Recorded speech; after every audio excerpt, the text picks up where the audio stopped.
Good morning. My dog Misha and I are traveling to Russia by land. We are passing through the northern city of Kazakhstan, Petropavlovsk, where I will stay overnight. Tomorrow we will continue by taxi across the border to Yekaterinburg. We do have direct flights to Yekaterinburg, but I don't want my dog to fly in the cargo hold without me. I love traveling by land, and to be honest, I'm even a little afraid of planes. Just so you know, if you travel by train in Kazakhstan with a dog, the law says you have to buy all four seats in the compartment, no matter the size of your dog.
Some people say that there's no life or development outside of Moscow, but that's just not true. And right now, I'm not even in Yekaterinburg.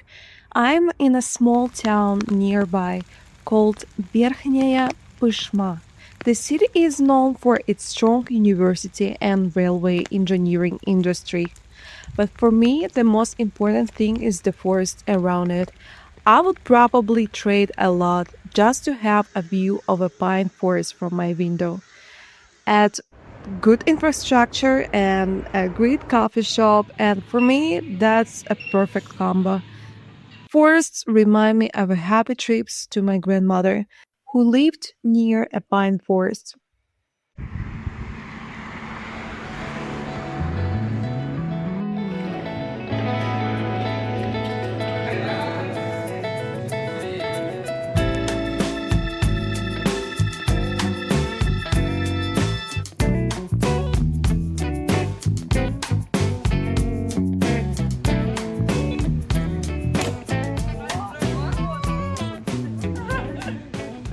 If you don't mind, I will show off my makeup and hair for a second. It was only $76, but what really matters is how it made me feel. I loved it.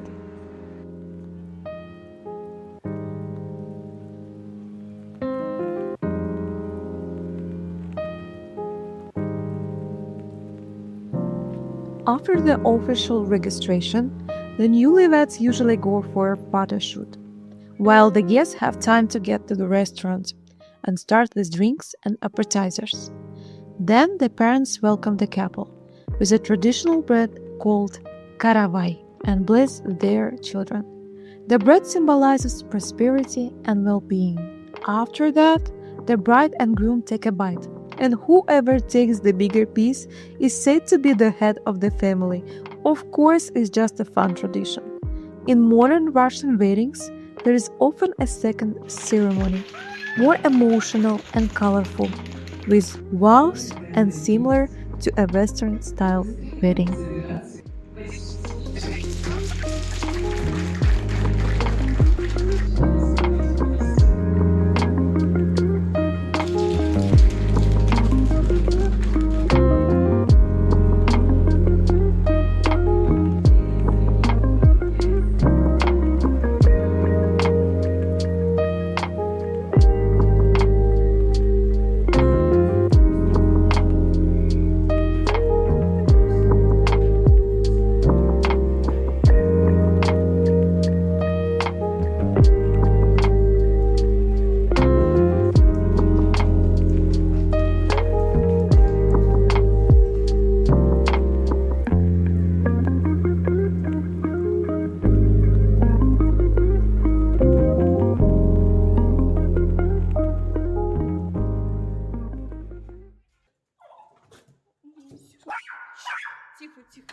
You thought it was over, but no, the formal part of the wedding is done. And this afternoon we are going to spend time outdoors with the family. Earlier, I got up at 6 in the morning to spend some time with myself and walk my dog Misha, and to enjoy the cozy town of Verkhnyaya Pyshma. Tomorrow, I will show you one of my favorite cities, Yekaterinburg. We will walk around with my aunt and I will tell you a little bit about the city. My aunt lives in the apartment, but they also have a house in a cottage community. The residents, get this, built a shared area for children and celebrations all by themselves. How amazing is that?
I spent the next 2 days fully in the city. One day was with my aunt, and the other was really important for me to spend on my own to better feel the city. I also love walking a lot when I travel, 8 to 10 hours a day, exploring all courtyards, museums, architecture, and taking lots of photos. Yekaterinburg is a city right on the border between Europe and Asia. As you can see, the city has a mix of different architectural styles, from historical buildings to modern architecture. This building was designed by a famous British architect, Norman Foster, who also created iconic buildings in London, like the Kirkin. Yekaterinburg was founded in 1723 during the Russian Empire and later became a major industrial center. This is the Vysotsky Center. It's named after Vladimir Vysotsky, an icon of his time. He was as popular as the Beatles back then. Even though some tried to ban him, he was a poet, an actor, and a singer, writing songs that felt very real and alive. The center has a rooftop with a panoramic view, a pool, and a museum where you can see his personal belongings and really get a feel of the Soviet era.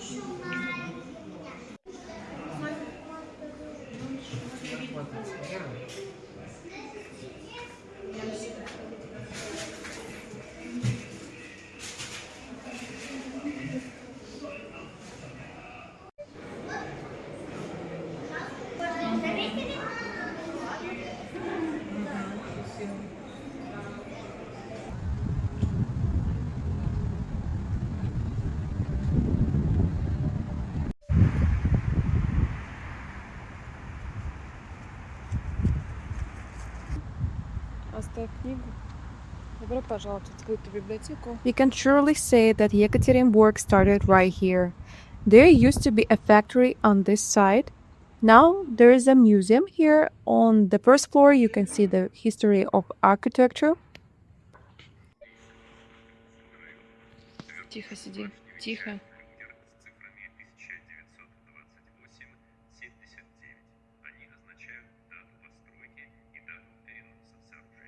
In the basement, there is a gallery,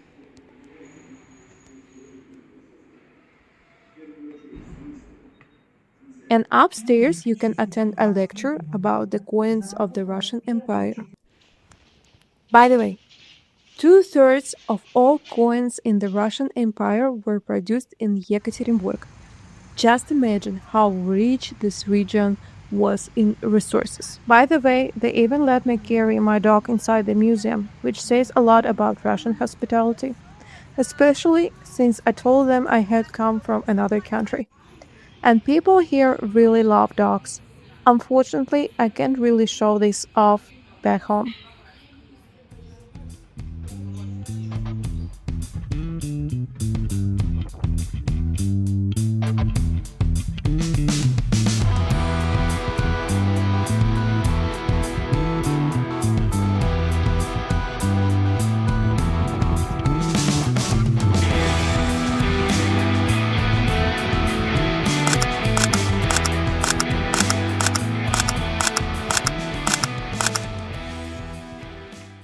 Yekaterinburg is also known for a key moment in Russian history. This is where the last Russian emperor, Nicholas II, and his family were executed in 1918. Today, there is a church built on that site called the Church of the Blood. By the way, in Yekaterinburg, graffiti is seen very differently. For example, the government sometimes even protects it, organizes festivals, and invites artists from around the world. For locals, it's a way of freedom and self expression, not a sign of crime or poverty.